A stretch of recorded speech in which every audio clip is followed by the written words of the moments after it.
말씀은 에베소서 6장 1절 4절. 자녀들아, 주 안에서 너희 부모에게 순종하라. 이것이 옳으니라. 내 아버지와 어머니를 공경하라. 이것은 약속이 있는 첫 계명이니 이로써 내가 잘되고 땅에서 장수하리라. 또 아비들아, 너희 자녀를 노엽게 하지 말고 오직 주의 교훈과 훈계로 양육하라.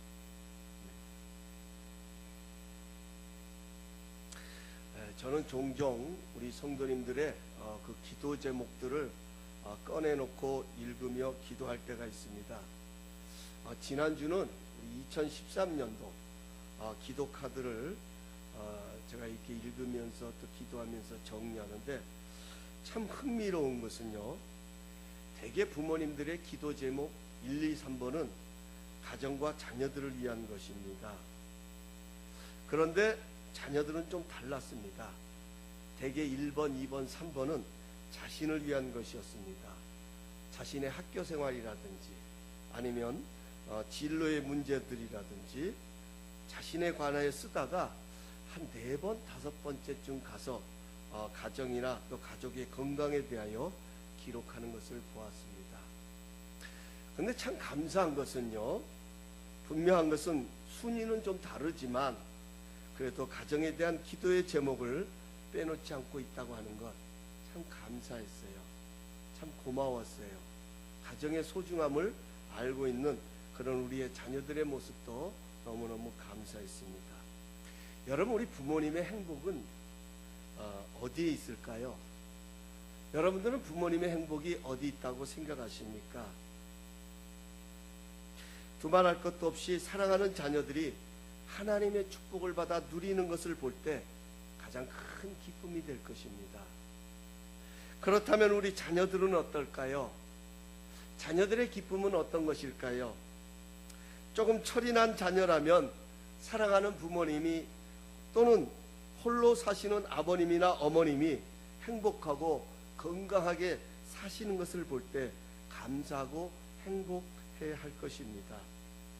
저는 오늘 여러분들과 함께 행복한 부모, 축복받는 자녀가 되기 위해 부모된 우리가, 또한 자녀된 우리가 해야 할 일은 무엇인지, 행복한 부모, 축복받는 자녀라는 제목으로 은혜를 나누려고 합니다.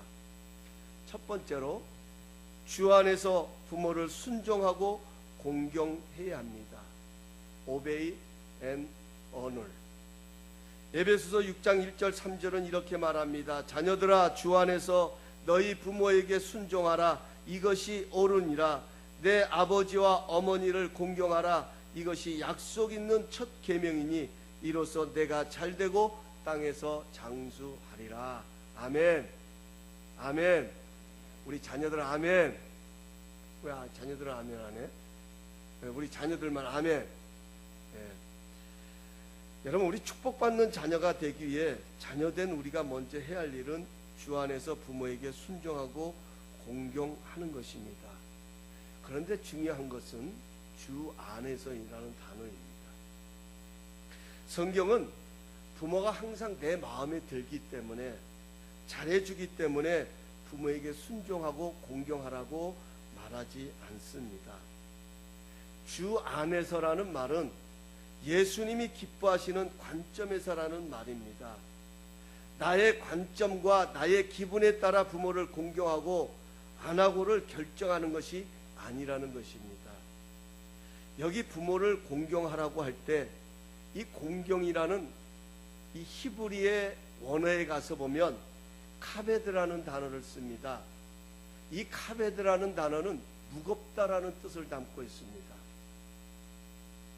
우리보다 앞서 인생을 살아오신 그 부모님들의 삶의 무거운 짐들, 그 무거운 무게들을 인정하고 감사하는 것이 공경하는 것이다, 이렇게 말하고 있습니다.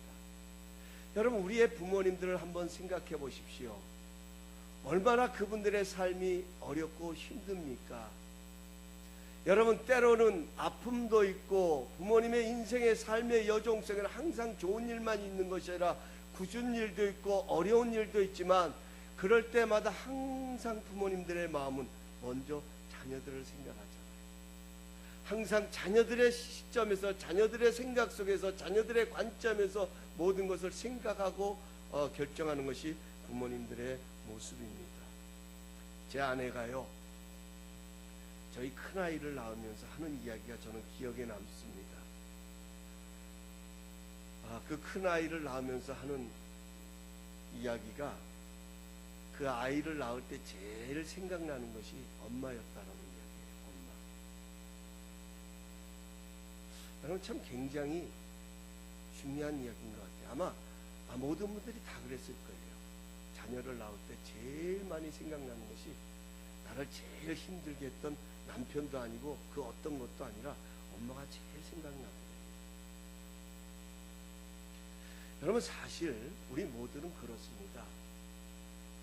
철이 없을 때는 모든 것이 당연한 거예요. 부모가 먹여주고 입혀주고 또 부모님들이 생계를 위해서 나가서 열심히 일하고, 이 모든 것들은 부모이기 때문에 당연히 해야 된다라고 생각할 때가 있습니다.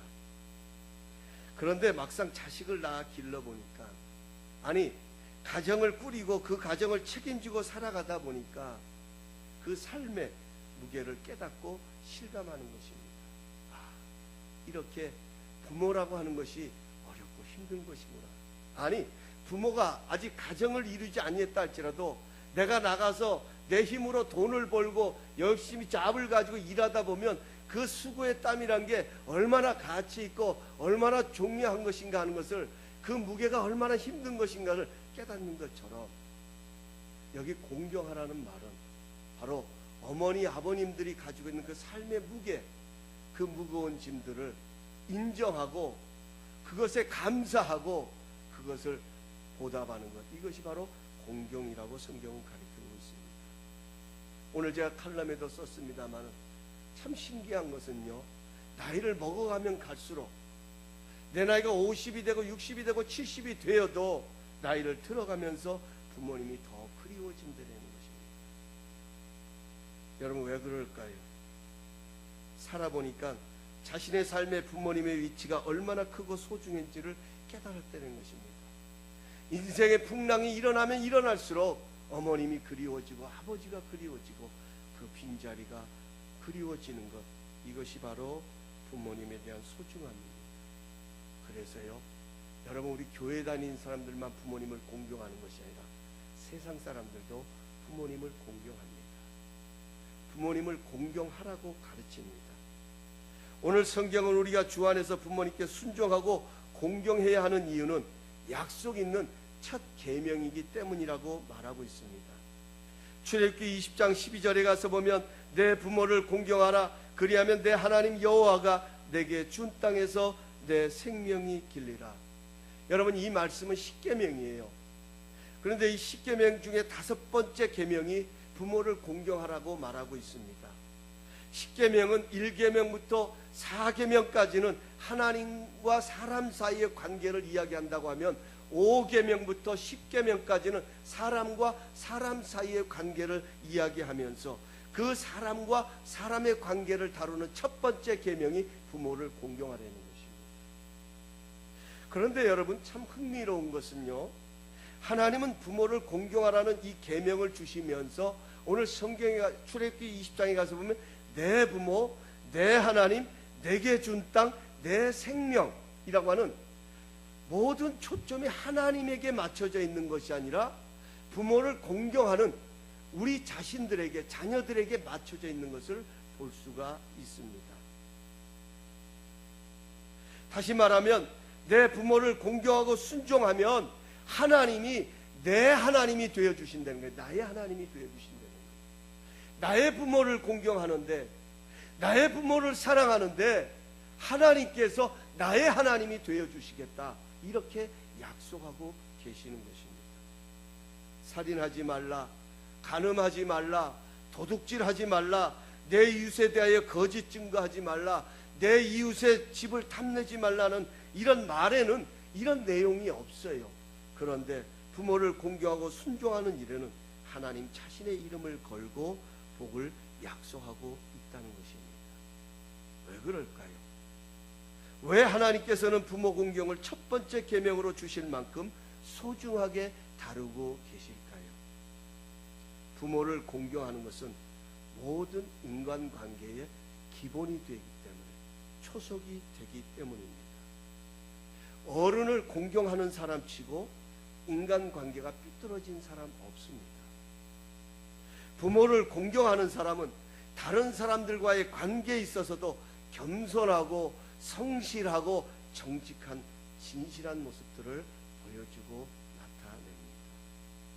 뿐만 아니라 부모를 공경하는 일은 하나님을 경외함에 있어서도 기본이 되어지고 초석이 되어집니다.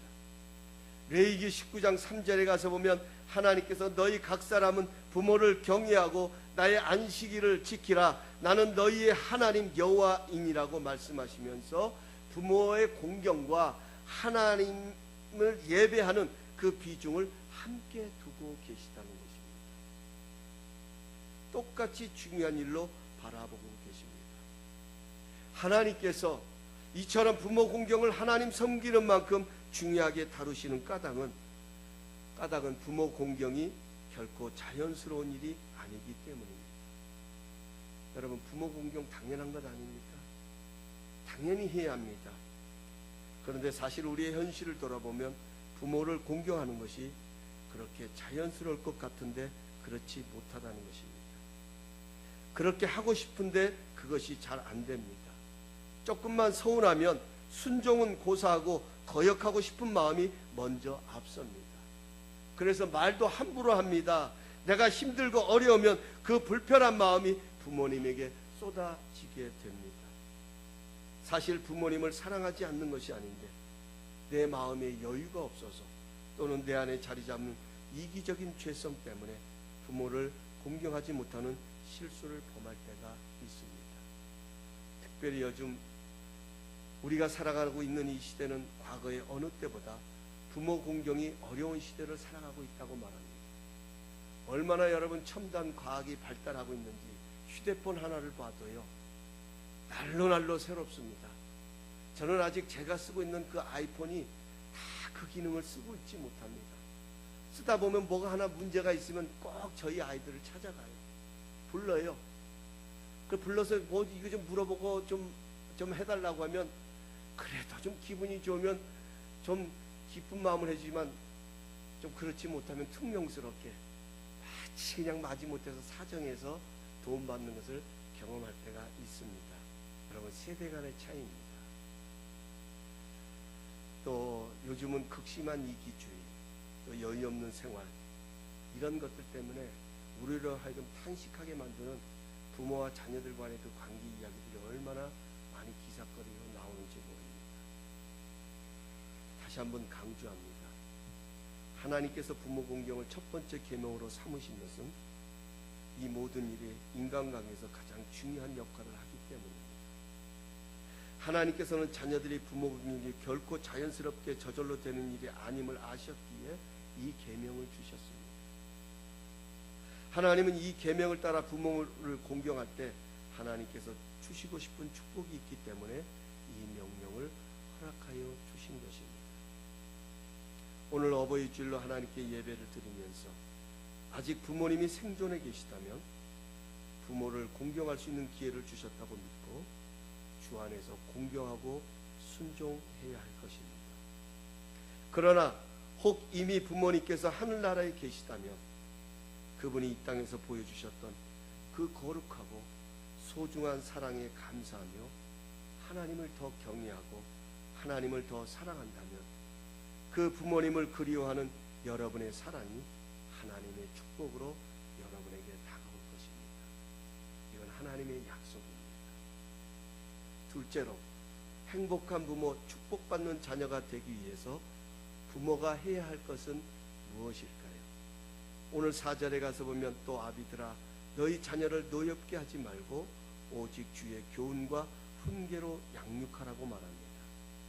여기 먼저 자녀를 노엽게라는 말은 분노하게 하지 말라는 겁니다.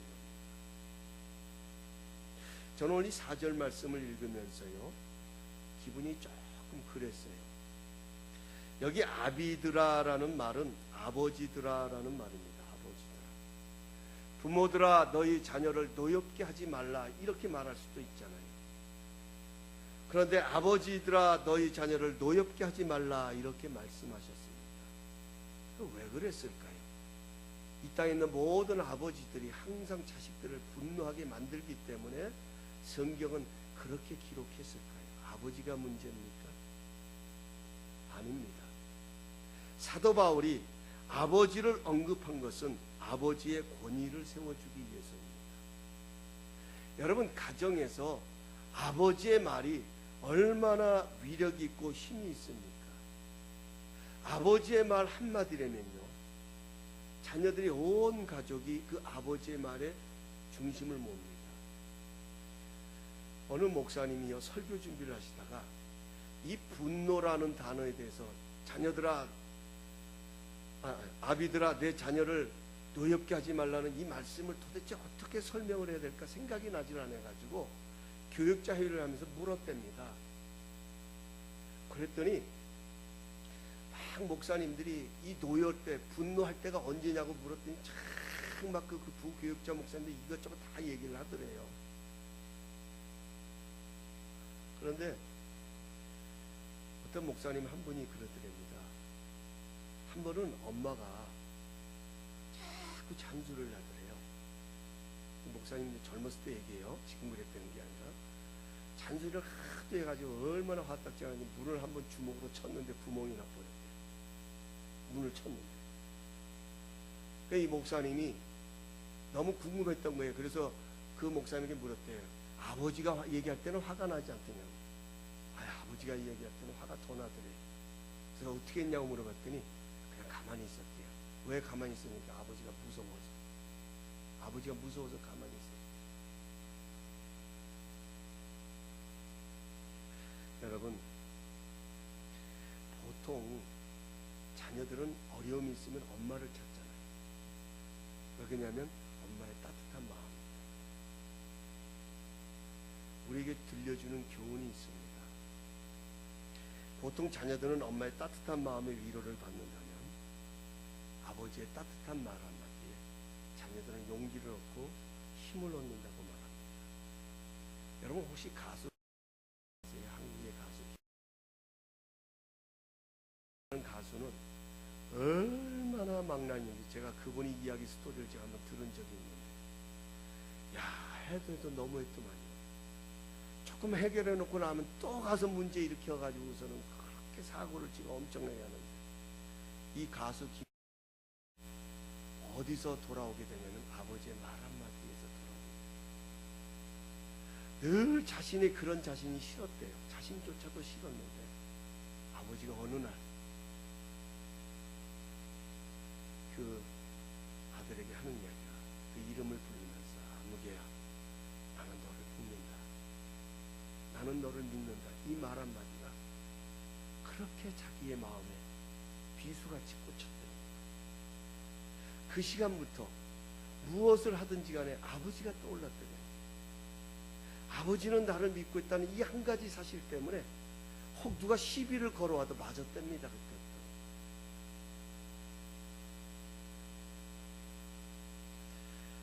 사랑하는 성도 여러분, 왜 자녀를 노엽게 하지 말라는 말씀을 먼저 하셨을까요? 왜 이것을 그렇게 중요하게 다룹니까? 우리가 자녀를 기르다 보면 이럴 수밖에 없잖아요. 때로는 화가 나기도 하고 분노하기도 하지 않습니까? 또 그런 이야기를 듣는 자녀들도 마음의 분노를 품을 때도 있습니다. 오늘 이 말씀을 들으면서 자녀들은 그래, 맞아, 나 분노하게 하면 안 돼, 이렇게 생각하지 말고 왜 우리의 마음속에 분노를 품으면 안 되는지, 혹 부모님이 나에게 잔소리를 한다 할지라도 그것이 내게 분노가 되게 해서는 안 되는지 오늘 이 말씀을 통하여 분명하게 한 가지를 깨닫기를 원합니다. 부모나 자녀나. 여러분, 마음의 노여움이 자리를 잡으면, 마음의 분노가 자리를 잡으면 사랑이나 교훈의 통로가 막힌다는 거예요. 관계가 불락된다는 거예요. 아무리 사랑을 전하고 싶어도, 아무리 사랑을 나누고 싶어도, 아무리 좋은 것을 가르쳐 주고 싶어도 여러분, 그것이 불락되는 거예요. 통로가 막혀버린 거예요. 그러므로 어떤 경우에도 분노가 되지 않도록 해야 돼요. 말하는 부모도 마찬가지지만 그 말을 받아들이고 그것이 분노로 내 안에 자리 잡지 않도록 그것을 지켜야 할 것도 우리의 모습인 것입니다. 우리 자녀들이 해야 되는 것입니다. 더 무서운 것이 뭔지 아세요? 여러분, 미워하면서 배운다는 옛말처럼요, 부모에게서 받은 상처를 자기도 모르는 사이에 자기 자녀들에게 대물림하게 된다는 사실입니다. 저는 이런 걸 볼 때 얼마나 깜짝 놀라요. 저희 집안은요, 청풍김씨예요. 저희 아버님은 이북분이세요. 할아버지도 이북분이세요. 얼마나 열정이 있으신지 몰라요. 저희 아버님의 기억은 참 자상하셨어요. 참 섬세하셨어요. 얼마나 참 하나부터 열까지 저는 지금도 기억해요. 제가 신혼여행 갈 때 그 LA 공항까지 쫓아오셔서 나오셔가지고 어떻게 하면 그 신혼여행이 잘 갈 수 있을까 하나부터 열까지 구체적으로 설명해 주시고 하시는 게 아버지의 마음이었어요.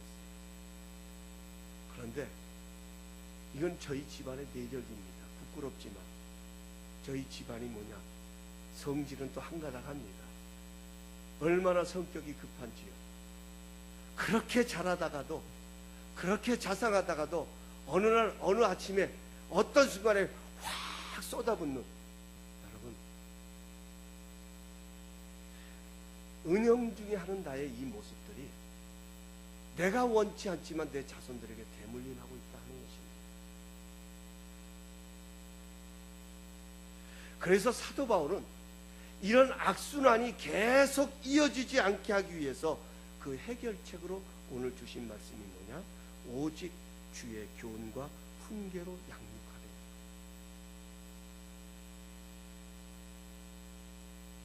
Instruction of the Lord. 주님의 말씀으로 교훈하고 트레이닝, 훈계는 트레이닝을 양육하려는 것입니다. 그러니까 여러분, 교훈만 있으면 잔소리예요. 교훈이 있으면 반드시 뭐가 따라와야 되느냐? 훈계가 따라와야 돼요. 트레이닝이 따라와야 돼요. 여러분, 훈계한다는 것은 반복하는 훈련을 말합니다.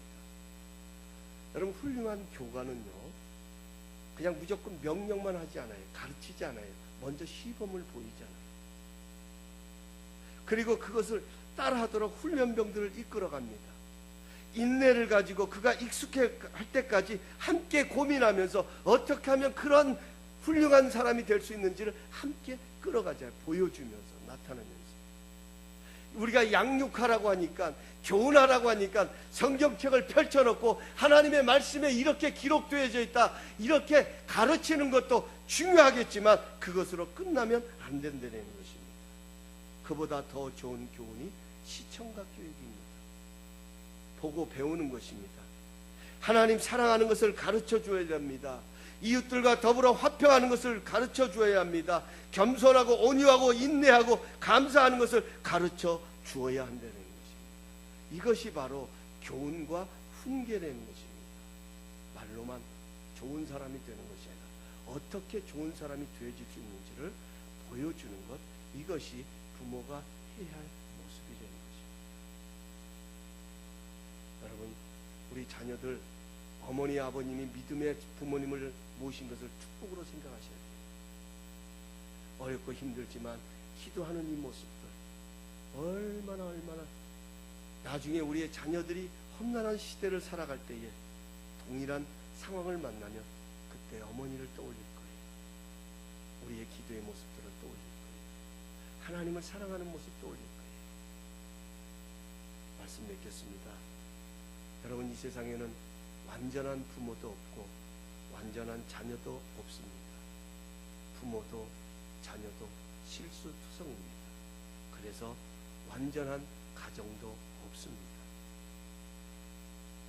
이 세상에는 후회하지 않는 부모 없습니다. 자식을 더 잘 기르지 못한 것 때문에 후회합니다. 그러나 아직 늦지 않았습니다. 완전한 부모는 될 수 없을지라도 변화되는 부모는 될 수 있습니다. 이런 부모가 행복한 부모이고 축복받는 자녀를 만들어낼 것입니다. 왜냐하면 변화되는 부모는 반드시 변화되는 자녀를 세워가기 때문입니다. 하나님의 축복을 받는 자녀가 되는 길은 부모를 공경하는 것입니다. 행복한 부모가 되는 비결은 자녀를 노엽게 하지 말고 주의 교훈과 훈계로 양육하는 것입니다. 분노는 모든 관계의 흐름을 파괴시킵니다.